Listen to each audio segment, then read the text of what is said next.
Sierra Leone, West Africa. It is among the top 10 of the poorest countries in the entire world.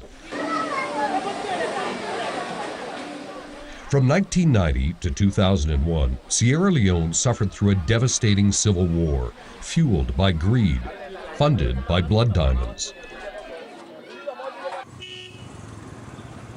In the capital, Freetown, and in the hills that surround it, more than 50,000 people died. It has left a legacy of children without fathers and mothers without husbands. Today, in a small village 30 minutes from the capital, a group of determined women are fighting their way out of poverty with sewing machines.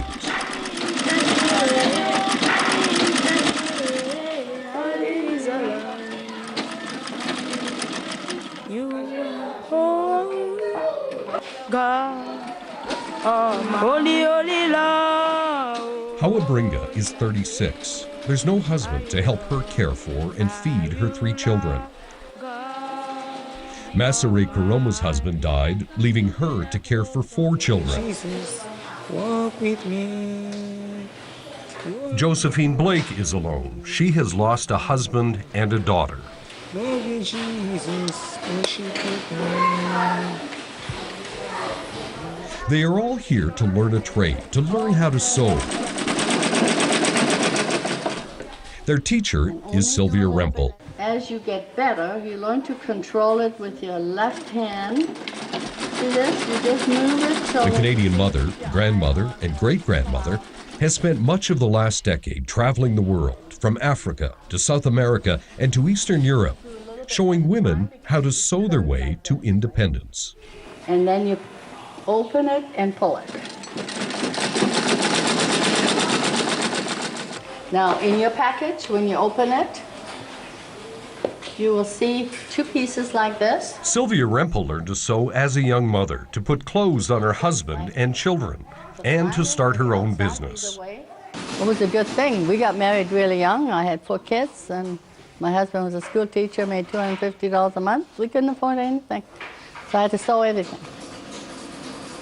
So I sewed all my children's clothes, I sewed my clothes, sewed my husband's suits, because he couldn't afford it, we couldn't afford it.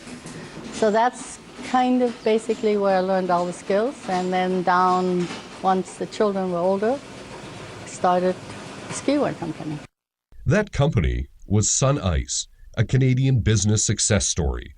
Her sewing skills, her eye for fashion, and her business savvy made Sun Ice clothing the must-have garment on Canadian ski hills. When it was time to retire, Sylvia sold the brand, the company name, and its reputation for quality, but not her stock of fabric, zippers, and buttons. She had plans for those.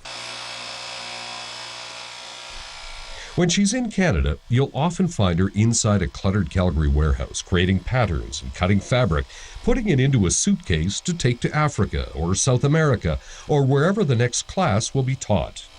For Sylvia, real retirement was never an option. I guess I have a skill, and I do, in my heart, feel before I die, I want to be able to teach other people. So, and I got my children involved. That's a good start. They're all going to help me. That helps you so, because you can sew it for them. And then... The idea for sowing seeds came from one of her children. Tammy Bartell and her husband J.D. were on a Canadian aid mission to Sierra Leone in 2001, just as the war was ending. In refugee camps, they found women, widowed by the war, in need of any way to earn a living.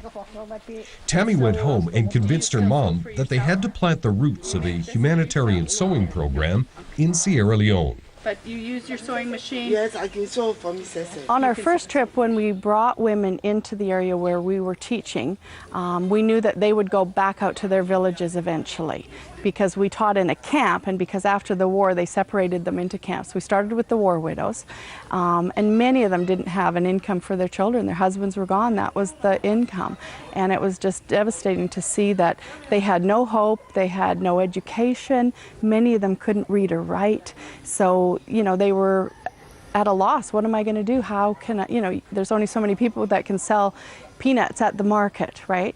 And so to bring a sewing machine into their lives, and we did fundraising for the sewing machine so that we could let them take a sewing machine home.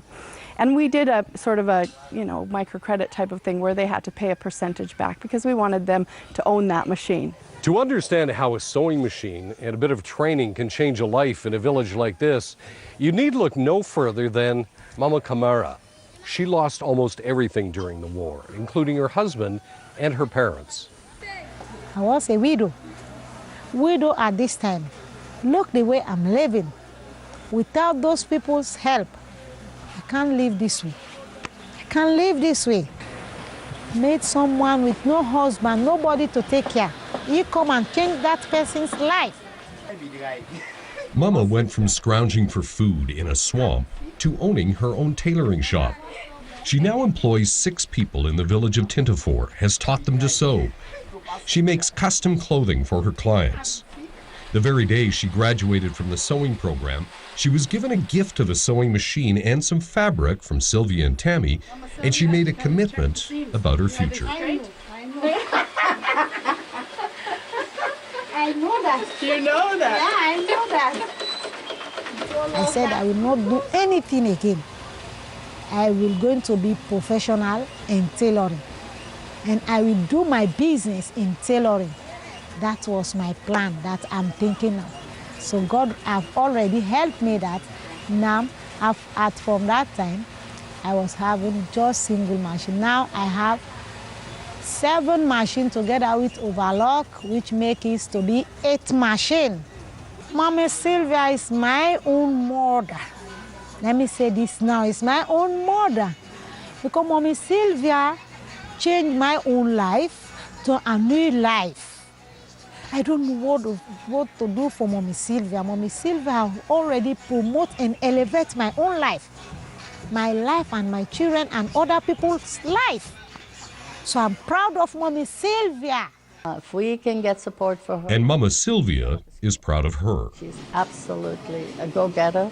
She knows her business side of it. She knows the sewing side of it. And that's what we look for, to have a couple of people like that in an area from here that can actually continue it, because I can't be here full time. Tammy and Sylvia have returned to Sierra Leone 6 times since that first class.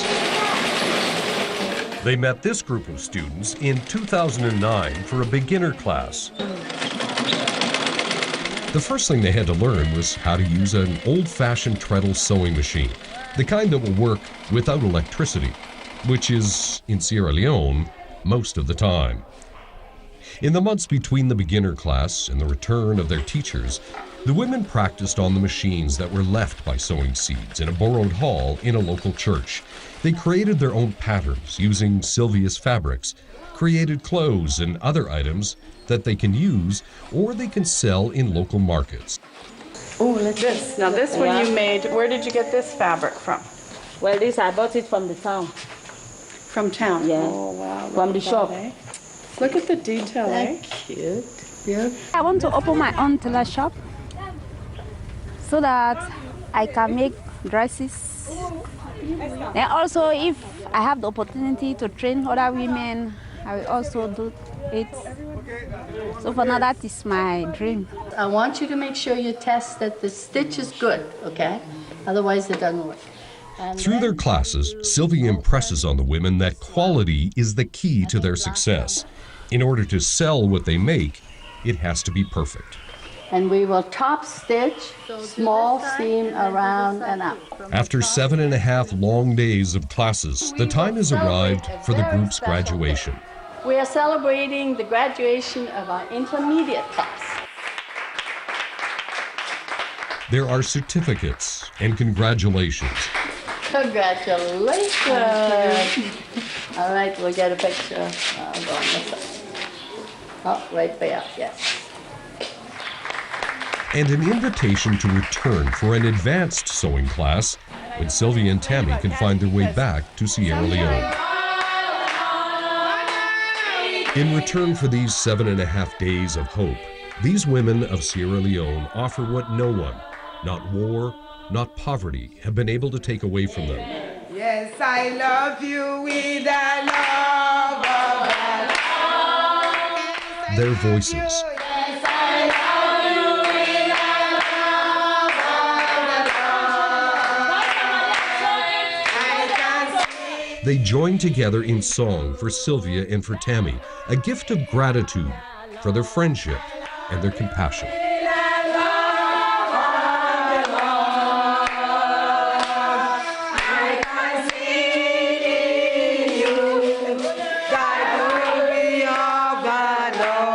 Yes, I love you with the love of the